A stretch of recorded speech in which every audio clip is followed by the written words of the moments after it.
we are live here from driving sales in Vegas, so we're a little bit less smooth than we normally are. Coming to you live is the Auto Hub Show, changing automotive one show at a time with Ian and Jeff. And here we go.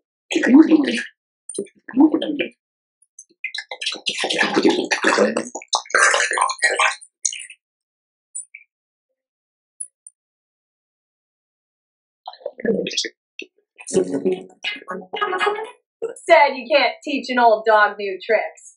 Hi, I'm Gail Rubenstein, the founder and CEO of a company called Retail Resilient, social selling for the car industry.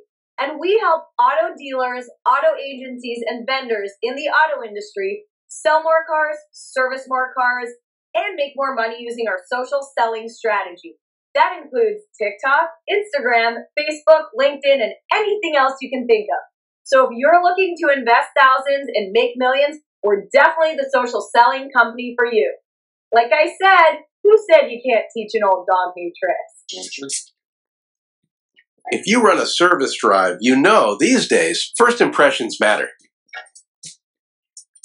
But when your advisors are tied up with inbound phone calls, they tend to neglect their other, more important duties.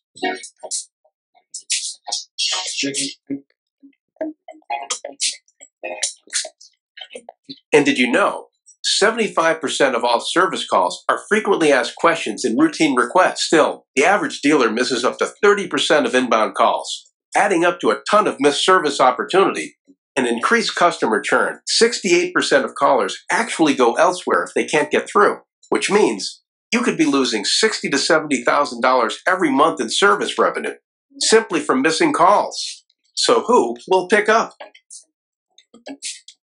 Introducing Brooke. Hi there. Your best service scheduling assistant. Brooke is the first intelligent digital voice assistant to answer, handle, and appoint all of your inbound service calls. And talking to Brooke is like talking to a friend with human-level understanding in a friendly conversational voice. Her conversational intelligence is built on millions of actual service industry conversations. Book with Brooke today. Visit Brooke.ai or call 866-942-1236. Finally, the perfect match. See that light above the bathroom door over there? That's a big time saver for our technicians and other recon staff. The light goes on when the bathroom is occupied. Now techs keep working until the light goes out. Then they know for sure the room is empty. Too often, the search for the right product burns valuable time. This inexpensive detailer's cart organizes supplies. Now techs lay their hands on what they need without delay. We got these time savers from Rapid Recon, the reconditioning software company that's always defining better reconditioning solutions for dealerships like yours. When the goal is to get cars through recon in 72 hours or less, every step, every minute, every better decision made helps towards that goal. For more recon efficiency ideas like these, talk to the recon experts at rapidrecon.com.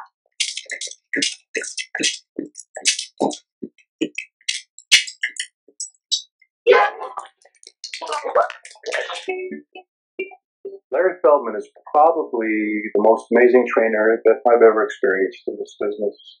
I've been in the car business now for 35 years, and I've seen quite a few trainers. A lot of them are pretty good. I mean, really, I get something out of all of them that I've seen, really. But Larry is in another class. I really mean that. His training is literally riveting. A little while back, I sat in on his first training that I ever sat in on. It was for new hires. I still remember. I'll never forget it. About 25 people in the room who'd never sold cars before. And after 2 hours, I raised my hand. Larry stopped what he's doing and said, yes. And I said, maybe we should take a break. And literally, I'll never forget it. All 25 people turned around, looked at me, and went, well, we're okay. And he kept going for another 2 hours. Since then, I've seen a few other of his trainings. I've hired people out of his classes. All I can say is, you got to give him a try. Yes, we do know what we're doing. I'm going to introduce 3 books, and then we'll go from there. So the books are The Toyota Way, Future of Automotive Retail, and Once Upon a Car by Bill Black. So Jeff, maybe you can go over the Well, good morning, everybody. Thanks for tuning in. As always, the views and opinions expressed here by our guests can be sometimes controversial, always fun, but not necessarily the views of the Auto Hub Show or Ian Polo, Ian Nethercott or Jeff Polo. It's an early morning for us. And thank you. Please check out our website for all the details. So obviously here at Driving Sales, so it's a little bit too late to use your discount code. It's the last day today. But if you are planning on attending the used car in San Diego, we will have more details shortly. That's in next week. So go ahead, Jeff, and let's introduce. Well, good morning. We have a plethora of guests here today. We're going to actually introduce our online people because they've been patiently waiting and watching us. And first of all, we have Peter Smith joining us from the great Green North. Peter, can you introduce yourself? Tell us about yourself, please. Peter Smith. Manufacturing global line helps better their operations through data analysis. Perfect. Thank you for joining us. Joining us from the land of the Lone Star State, our very good friend and hopefully new owner of an Auto Hub hat, Tim Hayden. Tim, please introduce yourself and tell us a bit about yourself.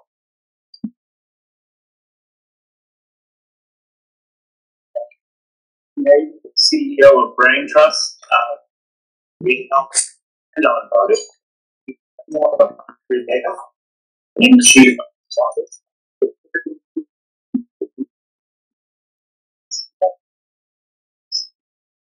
Fantastic. Thank you. And live we have here, when I said plethora, oh my golly gee willikers, we have some of our favorite people. We're going to leave our sponsors till the end because, you know something, it's nice to have them live. But next to us here, we have Alan from Fuse, because Alan, I don't want to mispronounce your last name. And Alan, please introduce yourself and tell us a little bit more. And that's Alan. Good morning. I'm Alan Fresh from Fuse Autotech. I'm the Director of Industry Relations, and it is a pleasure to be on the podcast this morning. Wonderful. Thank you for being here. We had a really fun ambush interview with him and Ray Selby yesterday. You got to check it out. Next to it, who has precisely 9 seconds for introduction, needs no introduction, is our good friend Larry Feldman of Career Changers USA and now Canada. Larry, please say hello, introduce yourself. Hello, Larry Feldman, as he said, President of Career Changers USA, and I'm standing next to Don Graff and Gail Rubenstein. I am now officially announcing greeter. Hello, folks. Good morning. Don Graff, your turn. Don Graff, President of Don Graff Manufacturers.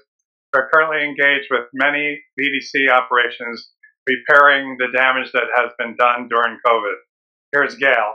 Oh, no. That I've got to do a much better introduction than that. Those of you who watch us, our regulars, know that Gail is our platinum sponsor. She's a very good friend of ours, of mine. We've known each other, I don't know, since she was 6, and now she's 19. So, you know, that's just only been 13 years. A little bit older than that. A little bit, but I was going to do a much longer introduction, but now she's mostly famous for who can't teach an old dog new tricks. Gail, please say hello. Hi, everybody. It's amazing to be here with the Auto Hub show, guys, in Las Vegas. And I'm happy to be part of the show today, live and in person. Yay! Ian, let's get everybody rolling here. We've got a lot of people here. Ian and I promised to speak little, and by the way, we are wearing our limited edition Retail Resilient shades. Oh, yeah. Oh, go ahead, Gail. Yeah, what? Nope, not yet. No problem. So just for everyone in the live studio audience, we're going to be asking some interesting questions this morning. If you did watch the video this morning, feel free to send us an email, ianandjeff at automotive.com. Have to say the link. It's a car salesman talking about ordering cars, which is not hugely interesting, but kind of interesting just based on car sales. So as we go through a new model based on last week's show, we were talking about the OEM and manufacturers. Do you really think that we're going to go to the order-only model for new cars? And let's start with Larry. I don't see it in the very immediate future. We've had some incredibly talented people at my dealership order cars and occasionally get something wrong. The idea of making it self-serve, I don't think it's going to work. And if they ever turn it over to customers, Alan, you're talking about the true nightmare of all nightmares. Agree? I think that the big issue really is market share for OEM. So if we're doing a build-to-order model, let's say I'm Ford, because they've been very public about the future of build-to-order. What's Hyundai's reaction? They're adding dealerships across North America. And this is a prime opportunity for a manufacturer like that. With cars on the lot, Americans particularly want immediate gratification. This lasts as long as Ford maintains market share. Right. Don, did you have any thoughts? I have to agree. I believe that that's exactly what's going to happen. I'm in Southwest Florida, and I see Hyundai grabbing market share. I see another new Genesis dealer just popped up in Fort Myers. Of course, they just had the storm, so they have a shortage of product, but they are going to grow in that market. And we see that Ford is being deprived of product currently. I have a Ford dealer client in northern New Jersey, and he's complaining to me that every time it looks like he's going to get more product, they get less product.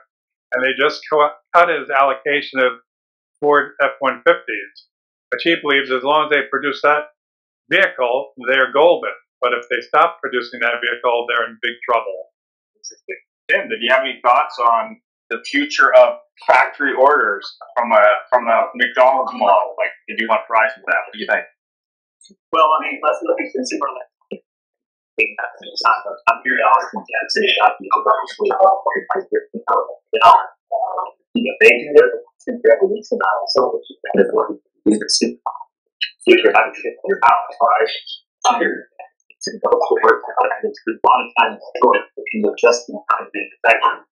Take a step back from the expectation of the consumer goods product. Outside now that a building price engine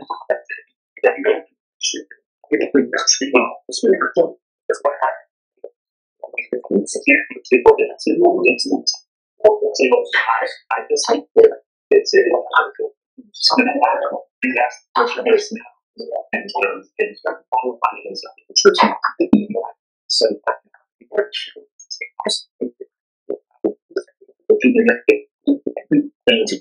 Interesting. So, do you think they'll add fries to that build model? They'll do fries. Oh, okay. And barbecue. And barbecue. Peter, did you have any thoughts? The issue with it's basically saying it's for consumer. You're industries there, instant gratification is most purchasing. They don't understand if it's a supply chain issue. And due to the transitioning to the direct consumer is going to increase satisfaction because any delay is going to going to lead back to the dealership. Dealership, when they invest all the money, is going to get reflectively to the consumer. The inventory because the challenge that the manufacturer is in the direct consumer. And it's not. Everything and the brand is still going to drive the pricing. Right now, we're in a paradox that we just don't bring solution for the consumer. Just we haven't had to deal with consumers. The chain issues we have is the team members how to supply into these supply chain issues. I don't know here is a street.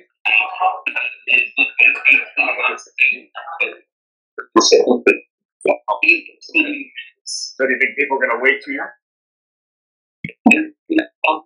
You can not, it will. It will change dynamics. Like, for example, my wife wants to know. Okay. Now that's replacement vehicle. Station plowing. So if people will pivot, and if they're smart enough to educated sales rep, that'll sell their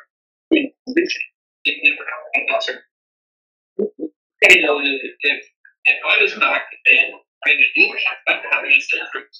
I've been every year I've been because used for pricing is at its approach now, and they'll be making money as they go on and Thanks for that. Gail, did you have any thoughts on factory ordering a vehicle? I know you have an experience with Jeep lately.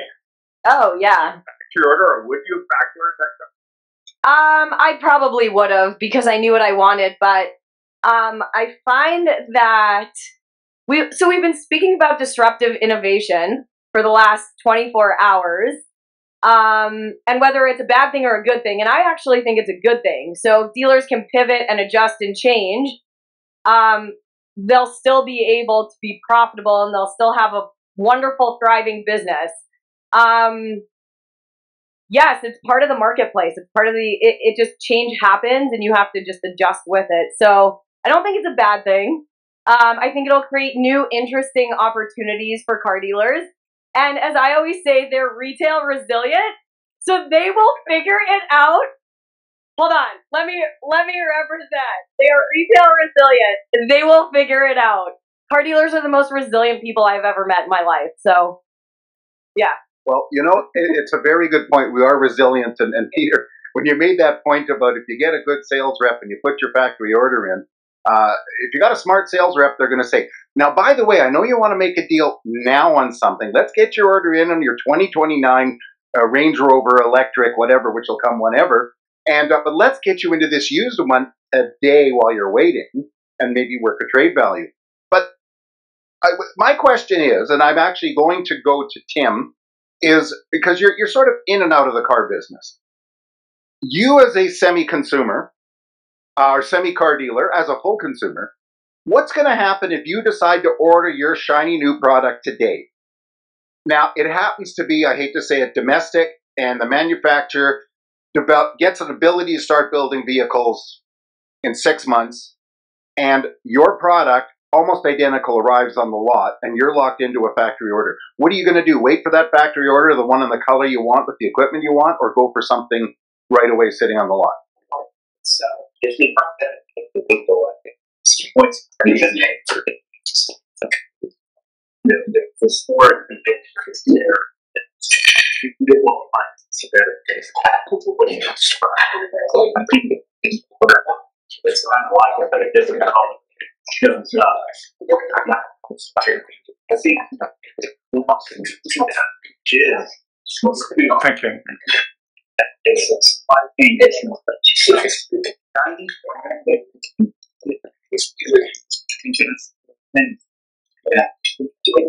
Something that brings to market. People they know this taking their $200 or $500, $2,000 down, but they are having to pay usually for a year for that product to show up. So that's the thing. There's different business market. Since we can't talk about this. I think we're talking 15% of the aggregate consumer. There's two things that happen. There's that which is the best way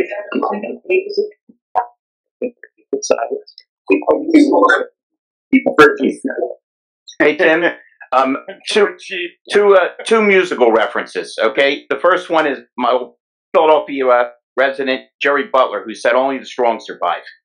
And like every other crisis we've ever been through, the people that adapt, that change, that understand, that are retail resilient, that'll be $10 more, Gil, are going to roll. The other one is, we'll jump to Joni Mitchell. I'm usually more rock-oriented. You don't know what you got till it's gone.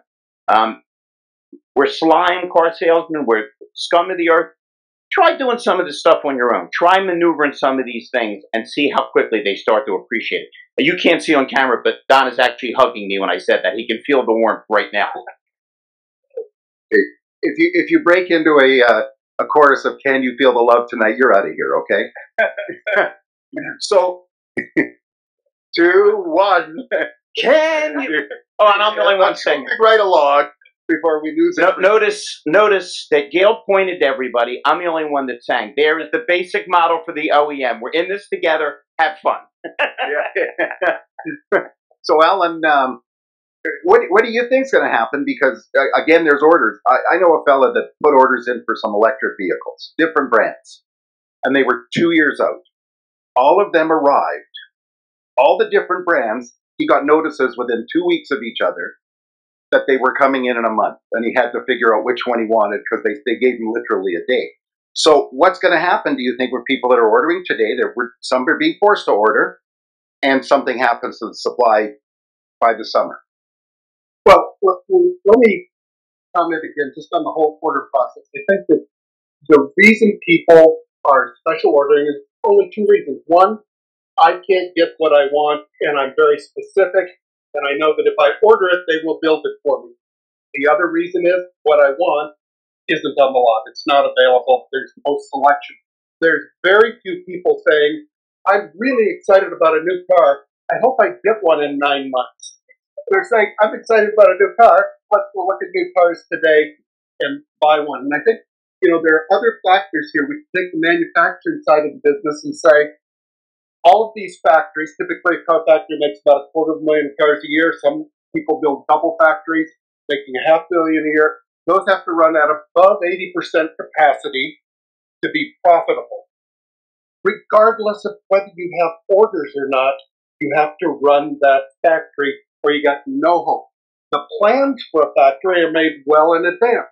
They're not made when I'm thinking of my new car. They were made a year or two before what model's going to be built. Now, manufacturing is getting much more flexible than it used to be, but still, this is a very cumbersome supply chain, and that's why there's this inventory buffer. This inventory buffer that sits on dealers' lots. Not to mention the economics for anyone to buy anything retail is getting more intimidating every day.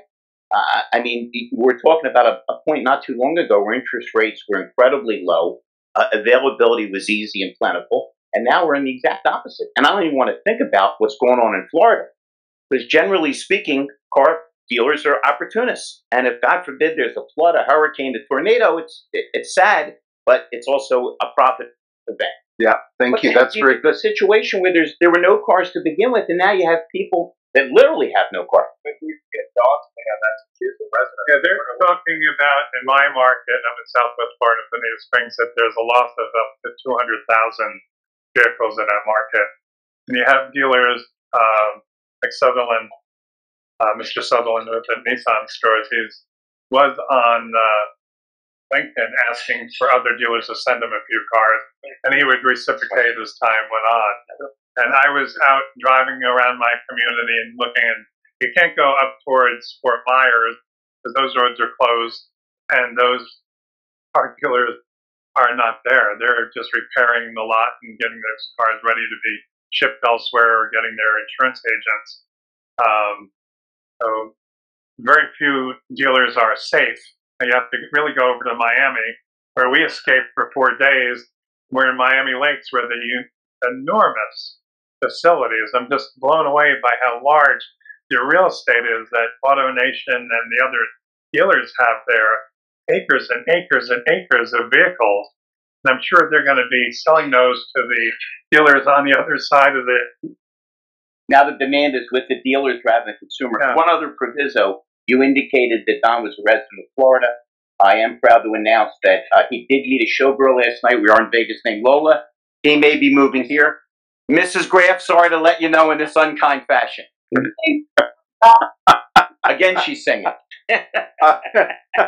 Lola. Still in Florida, and I have a good example of Kelly Automotive Group. They're in Lakeland, Florida, and we ran an ad on their social for them saying, like, we are here to help anybody that was in Fort Myers. We're here to service them, anything we can do to assist. So they have a lot of people. Not only do they have inventory, but they actually have people going out there to help rebuild because, I mean, it is devastating there. And I'm on the other side of Florida. I had tornadoes and fences down and trees down, but I had no flooding. So, but a lot of dealer groups are helping that are on that side in the Tampa area. Yeah. Well, you know, it is certainly quite the thing, and actually on the news this morning, on on Fox News, they're talking about, be careful of all these cars, check your Carfax. But we do have some comments here, and Ian, would you mind reading the comments, because you're in front of them? Sure. Too strong understanding that the rate is always going to be critical things when they get resolved, the partner built less of the price. Let's look at the example of Tesla 2, for example. Anyone want to comment on the European dealership model, where basically the dealership has inventory and manufacturer houses it for them? Anyone want to comment on whether we were talking a lot about that yesterday, actually. So let's stay close to okay. So maybe Larry should. Hold on, let's get friendly, boys. Stand, but talk into here. You can jump. Okay, so yesterday, Jared Hamilton and Rory, a professor from Harvard, were on stage and they were talking about that exact thing, like direct to consumer. So the dealership's not involved in that process of new car delivery at all. And they were talking about whether that is an opportunity, and do we have to change our playbook and how we play as car dealers, and what is that going to look like? I don't know if it's necessarily a bad thing. That's kind of what we're here for. We're discovering if direct to consumer, how it's going to affect the dealers, how they're going to operate their businesses, and what changes are going to need to happen. But Tesla, I think they were saying Tesla did 1 million vehicles last year, direct to consumer. I think it was 1 million. Well, if you look at Genesis, the Genesis model, just the Canadian market, what they do is they provide the dealers with one example of each model, and then they pull it out of inventory nationally. So they basically use the same model. I actually worked for results in sales in the UK, where they go in and sell 20 cars, and the dealer had like 3 used cars and no new cars. So then they had to wait for the cars to show up. So that, I think, might be a challenge, just because the expectation of instantaneous delivery in the U.S. has been ingrained for a long time. So once inventory comes back, our customers really going to wait the OEM to deliver. Well, and that's the fact is you when you look at a lot of European places, there's some big dealers, and they have precisely the number of cars it takes to fill the showroom. But they're used to it, and Ian just said that. Peter, you made a comment here, and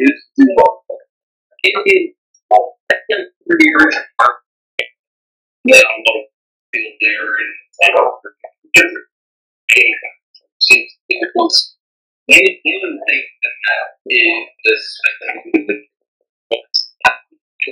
bills or it's treated like perfection? So it showed needed to adopt it because it's like less than that. That was the best part of it. Being also to work with so there is two unique things they have. A unique license plate system where the license plate comes out and stays in the car. So we purchase for that license plate. Because we talk in skills on the video talked a lot. It didn't matter when the car was sold, it was that car popping. So if you have a car in 4 years and it was sold in 2022, it would include the 12 years. And that's how it was ready. So with inventory. So the second thing is Tesla's and direct consumer. Tesla basically started with the units as a cause of Tesla for many years.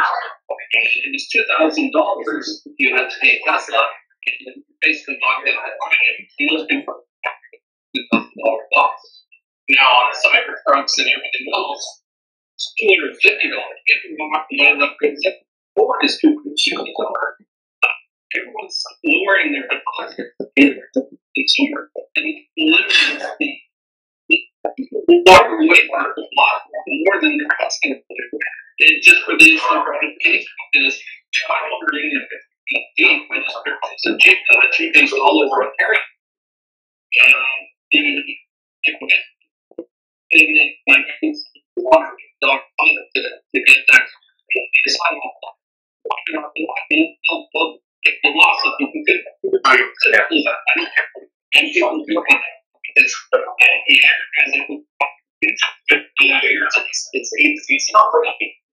well, we definitely have to go against the whole different way of thinking in North America, especially the last few years before we led up to the pandemic.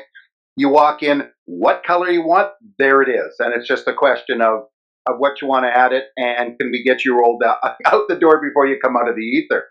Ian, next question. Well, we're gonna ask Tim. He's been patiently waiting. Oh, Tim, I am so sorry. I thought I asked you. Okay, then forget Tim. So moving, no, go ahead. Do you have any thoughts on this? Yeah, it's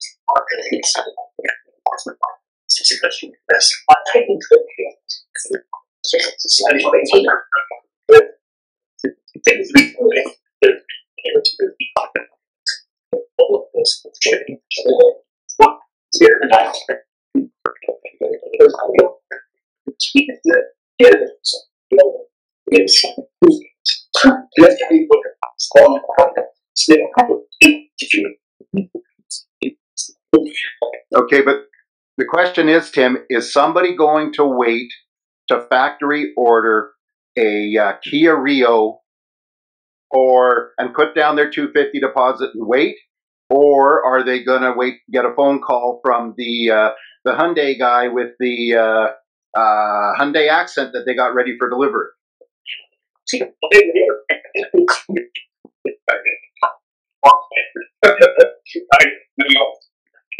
Dealers who technically deny copies. It's too long.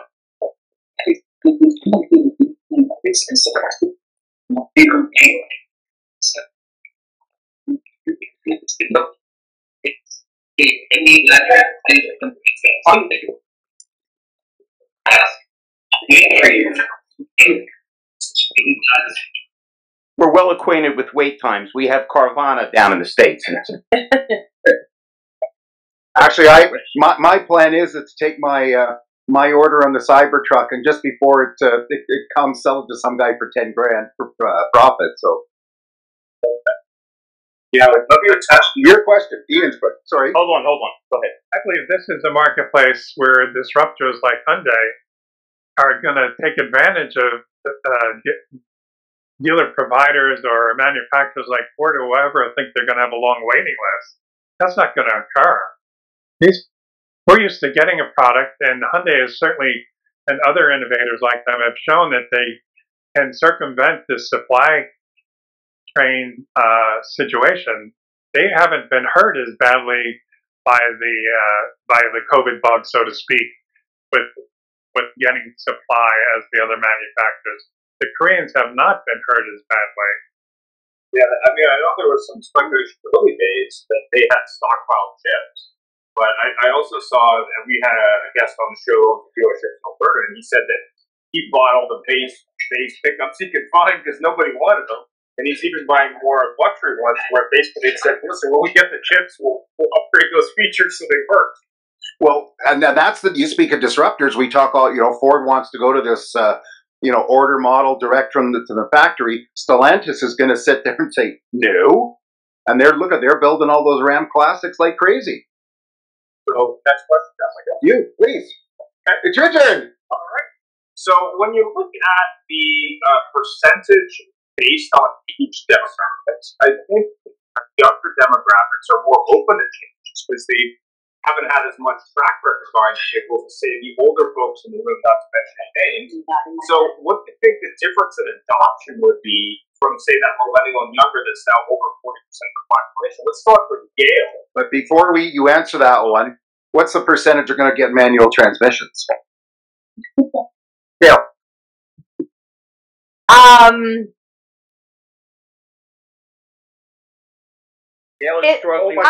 want this on record. I want this on record. This is the longest period of time that I've ever been silent. Has not been talking. I just think change is good. I like what you were saying. My generation, to me, that doesn't make a difference.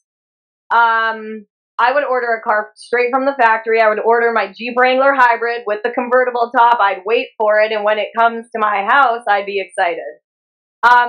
Do I love the car dealers I work with and would like to go there and hang out and like have them, do my paperwork and deliver it to me? Yeah, but it's the same thing to me as if it was dropped off at my house by a manufacturer. So as long as the customer service is there, for me, the price is right and the customer service is right, I don't really care where I got a car from. That might sound really bad. No, it's a generational thing, because when she said my generation, all I could think of was The Who. Once again, another dated musical. What are we singing now? So speaking of generations, wait a minute, I'm Anita. I mean, I could start TikToking. We're going to take a short break while I switch places with Ian. I thought I was crazy. No. You know, it's too bad Peter and Tim, you guys aren't here. It's a fun time. So, what? I think the whole market's been so disruptive that anything can happen. But I don't see these dealers rolling over with these big investments they have, and manufacturers are still making them update their facilities. I have clients that are not increasing their marketing or increasing their training budget with me or my colleague because they have a mausoleum that's half completed that they still have to continue to put a floor in, or they have the same supply of food. Their wood isn't coming, or the glass isn't coming. And now, especially if they're building a facility, God forbid, in Florida, who knows when they're going to complete that facility. So you mean fancy tiles specified by the manufacturer? No, they're all specified by the manufacturer, believe me. They're necessary. Anyone else want to come on this side? Alan. I think it's both. Okay, I think it's both. So let's use an analogy to the electronics business. If there's a new iPhone or something with new features that's rare, I want to be first, I want to have that, I will stand in line, I will place my order. Most of the time when I go to get a utilitarian product, let's say a Chevy Equinox, okay, I'm not going to wait 6 months for an Equinox. Okay, that's a grocery getter, that's a get to work card. That doesn't say a lot about my identity as a consumer, other than I'm practical and I can afford the payment. A Lexus, Tesla, that's an expression of who I am to my public. And I might wait, I will place an order for a vehicle like that. However, if I happen to roll up to a Tesla dealer and I'm looking for a red Model S and they have one to sell, I'm not going to say, oh, I prefer to wait 6 months. I'm going to say, oh, well, take that. I'm so close. You know, and I think that the build to order thing, what we're looking at as examples are rare products or exclusive products that have a special meaning to them. Of course, GP3. Okay. I think you nailed it with, it's an expression of yourself. So a Jeep Wrangler is an expression of myself. I do yoga and I surf. I will wait for that car because it's my identity almost. Yeah, you can line them up. It's like everything to get a picture of your awesome lifestyle. Right. No, but you were saying you would wait for something that is an expression of you. That's right. So all of these brands, vehicles in particular, say something about us. And there's a whole segment of customers that go, they don't really care. I'm not a car person. I used to get to work, carry my family around. There's a whole bunch of other people that go, wouldn't be caught dead in a Ford. Right. Like Chevy did. Right. Wouldn't be caught dead in a Lexus because I'm a BMW guy. Right. Okay, so when it's that important to your identity, your lifestyle, sure you're going to work. Right. Yeah, I mean, I was talking to a gentleman the other day, coming to Japan, and he was driving the Rivian with his kid. I was interested in his experience with them, and it was interesting looking at sort of his demographic versus, say, your Tesla customer. I think he's definitely closer to that domestic pickup customer, which is kind of interesting. So it's an electric car. So I agree with you 100%. When you look at that new vehicle, I think it's called the ID Buzz, which is the electric. People are going to wait, guaranteed. Especially Snuffer Girl. Yeah. Oh yeah, I gotta have my convertible Wrangler. Oh wow, maybe. Actually, I probably would have. So I think Peter or Tim have something.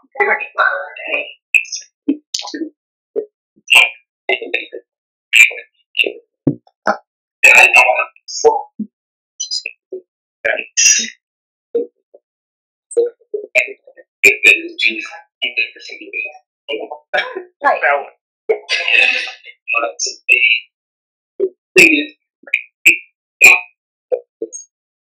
It's military because they just need to get to work. They need to do something. They other than any brand. It's very difficult for me.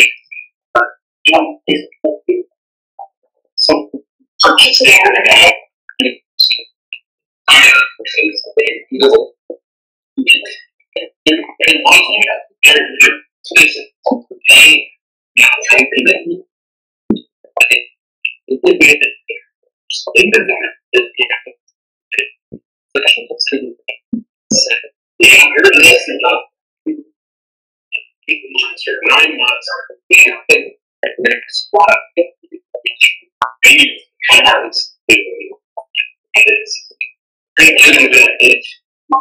all the support and this migrating that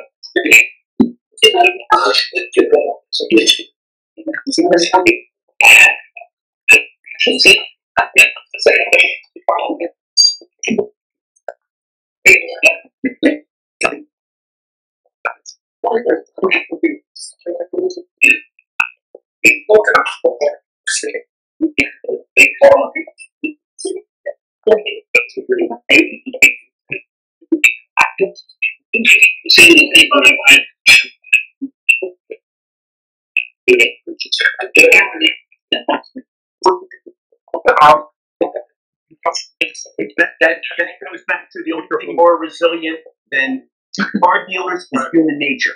Yeah. Because what Alan said has always been true, or else there wouldn't be Ferraris being so people would just all drive the same thing. And people won't discuss when the wrong stones show back up. You should see an 80-year-old Mick Jagger keep with it. We won't Driving a Ferrari? We won't only have we want it. The only difference is we're in a position with people that are more in the middle, or maybe a little more generic than what we would be from people. Right. But I want to go back to your point for a second on the forgetting a salesperson's name is because many times they have not been encouraged to brand themselves. Now, lately, I have dealers that are encouraging salespeople to brand themselves. We have an awful situation where salespeople many times don't contact their own customers after they sell the car. They do not stay in contact with them to say, how are you doing? Do you have a friend that's interested in the vehicle, so on and so forth. In fact, I was at my dealership a couple months ago, and I ran into my salesperson's manager, and I said, your salesperson is very nice. They're very cordial. We're in Naples, and they're very subdued in Naples, but he didn't contact me. He could have sold me another car. So the sales manager gave me his business card, and we were working together to get a sale. But in the meantime, the storm came, and that disrupted that. But I'm still a loyal customer there as I service my car with them. And the service people are in contact with me. And their BDC operative, that is their follow-up person for the service, contacts me to make sure that I'm giving them a favorable survey. But it doesn't follow up with the salesperson. So there's a breakdown in how they're being taught how to communicate with the customer. That's why we're forgetting their names. We're probably a little ahead of ourselves, but the rumor is that the NAPA, they're going to announce a partnership with Nurture USA. So people can be trained and remember the salespeople's names. It's not annoying. None of that matters. Nice. None of that matters. You know what? Great. Here's why it doesn't matter. Currently, salesperson turnover in the United States is 60% in most dealerships. 80 in Nissan. And higher in some franchises. If I'm in the mood for a new car in 3 years, statistically, my salesperson has disappeared. So regardless of what you teach them, it doesn't matter. They're in another industry. They've left. Not if they've been trained properly and they're nurtured by the right management. The statistics say that nationally, that's not there's true. an older generation. She doesn't know it. She's a different generation. There's lies, damn lies, and statistics. Okay? I came up with the sales and I wound up being a dealer. We've got some gentlemen here that came up with sales. I don't know what the hell she's selling. Whatever it is, she's doing it great. Where does the 60% turnover number come from? If you dispute it, It's well, That's not disputing it. absolutely true. That's why it's in business. Yeah, listen, it's the 80-20 rule. But treat staff at dealerships at all do. departments. Maybe she can give us some numbers from a millennial. I actually don't have statistics. I'd be like blowing smoke. So I'll be 100% on. I don't have statistics, but we have dealers that have loyal salespeople, and we have dealers that have like rotating doors. We have it all. So I can't give you the specific numbers. Here's a question, guys. So we've got the four of you here that are kind of picking up at each other's sides. And Gail, could you stand between Larry and Alan here? We don't want to fight. But and of course we've got Tim and Peter online. I'm going to ask. I want a short answer to this, please. And this is loosely related to factory orders, because I think factory orders are being made for two reasons. That's okay, Tim. You can put it in a second. I'll ask you first. People are putting orders in for only two reasons. One, they can't get the car, or two, they haven't met the right person to help them get a car now. Because Peter found a car now. He just put the effort in, and somebody else didn't. But why, Tim? You can answer the previous comment too. But why do you think salespeople continue to turn over, and whose fault is it? The leader. The leader of the dealership. Environment. It's the dealer. Yeah.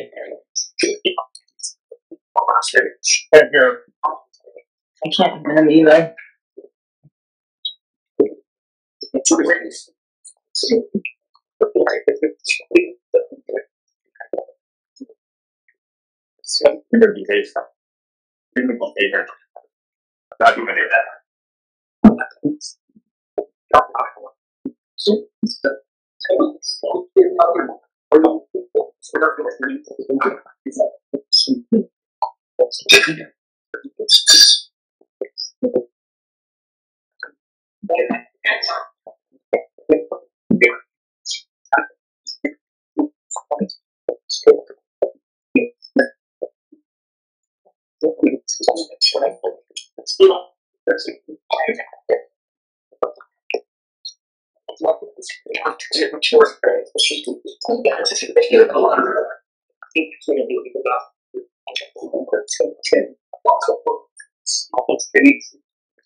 Hey, Tim, we're having a little trouble hearing you because we're at the driving sales summits and be noisy.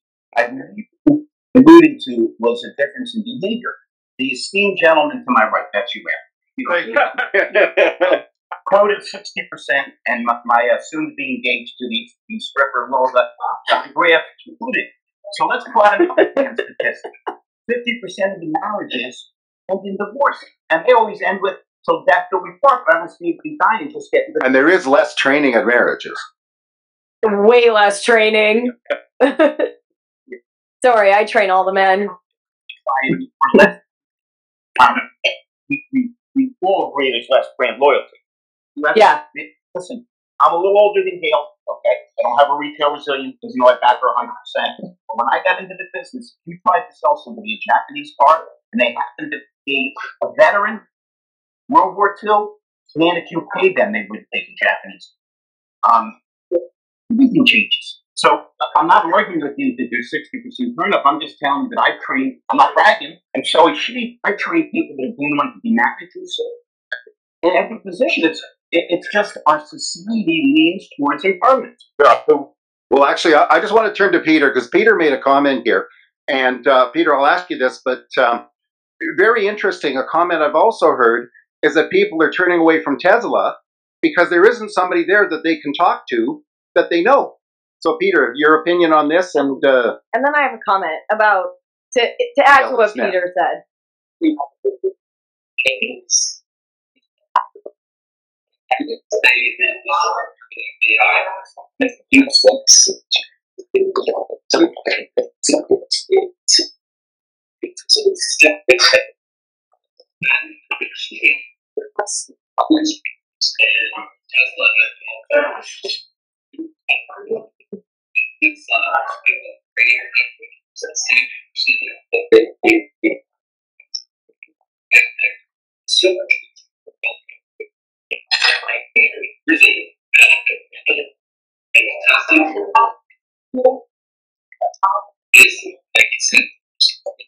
So last year,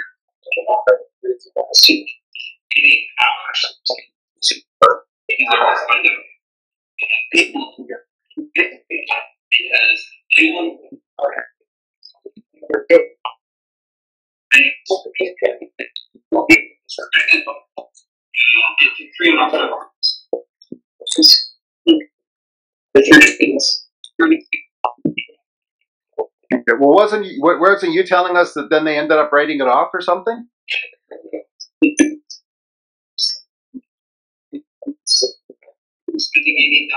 You say one had three Teslas? Yeah. Okay.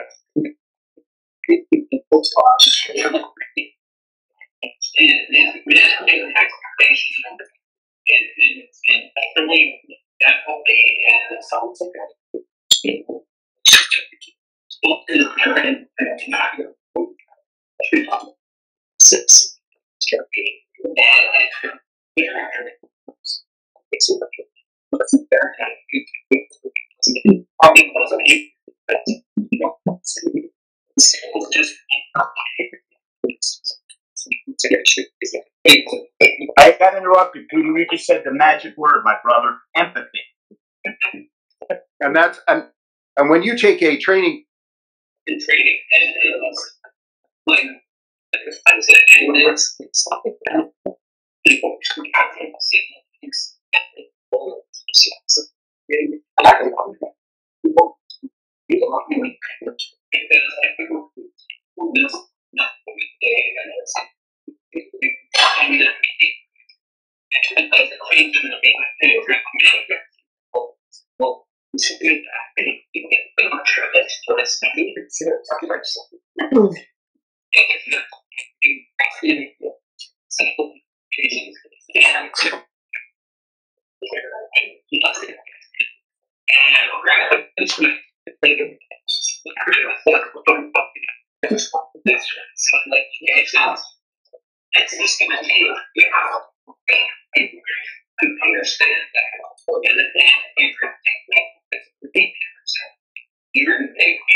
Perfect.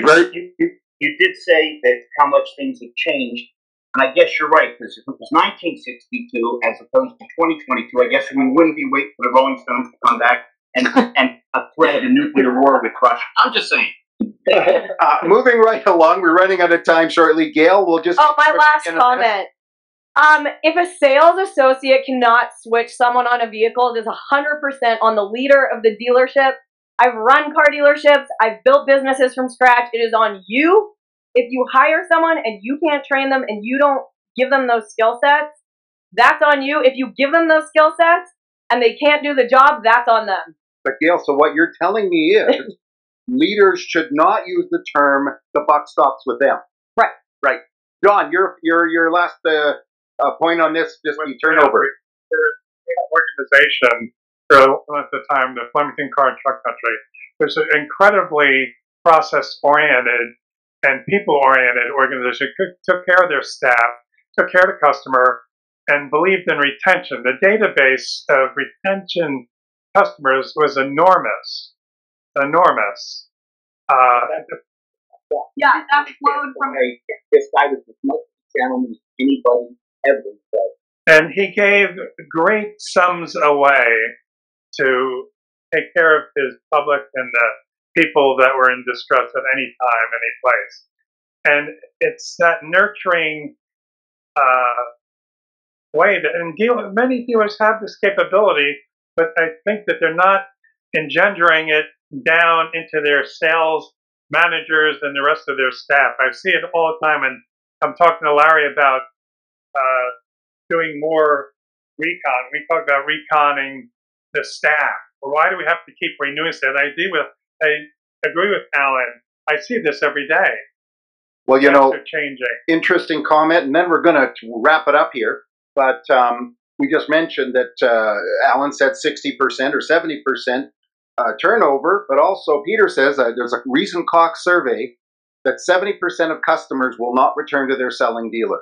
Right. So there's a direct correlation there. So that 30% probably goes to the 30% that stay there, but Larry says, Larry's trained people, it's 90%, and the retail resilient TikTok trained is 130% retention. Ian, your code. It'll be in my lunch shop. Save the American car industry, higher career changes, what they feel maybe. It's about the team. You have to develop a team. Yeah, and it starts at the top. Oh, did you have any final thoughts? So I do have some last words, and I'll quote Mary Barra. Okay. So we've been talking a lot about change. We've been doing a lot of prognosticating. We might be right, we might be wrong, we might be part right. Mary Barra says that the auto industry will change more in the next 5 years than it has in the last 50. And so I think that victory will not go to the strong, it goes to the flexible. Yep. It can change and react to those that are retail resilient. Never. That do yoga. Selling the car industry. Had longer arms, that'd be a better advertisement. You need to get like Kareem Abdul-Jabbar. Like, anyone else have a final? Crazy time. I have. Gentlemen online, Tim and Peter, final thoughts, please. I think that's all.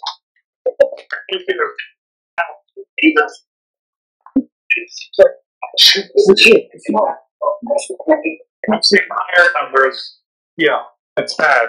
Yeah. There's an example of everything. It's just that's a Cox study that you're quoting. It's, thank you, Peter. That's not old. That's only 2 years ago. All right.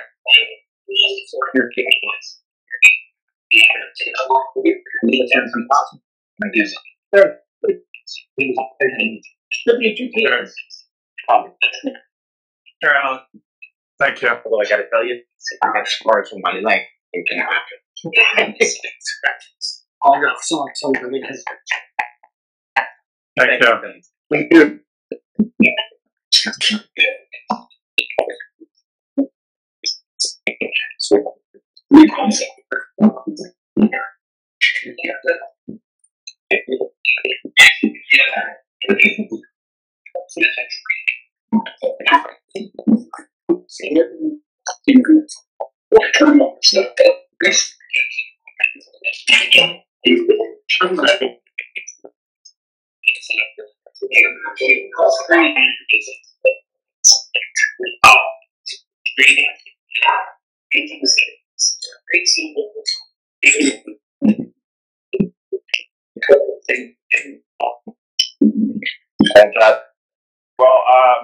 Thanks very much for being on the show. Really appreciate it. One in the Canadian market. Happy Thanksgiving. The U.S. market, happy Columbus Day. And Jeff, final thoughts. Final thoughts. I guess our live guest ran away on us because the guy's walking around with a xylophone. But thank you. What a great show, guys. Thanks for tuning in. We do appreciate it. A little bit left out of the party here. But great comments and another great show here. And so we're going to leave. Thank you again. Thank you. Thank you for listening to you. Awesome. Bye-bye. Thanks for joining us. Thanks for joining us. It was a great show, and follow us anywhere you would like on your favorite podcast, on Facebook, on LinkedIn, and of course on our YouTube, or subscribe to our own channel.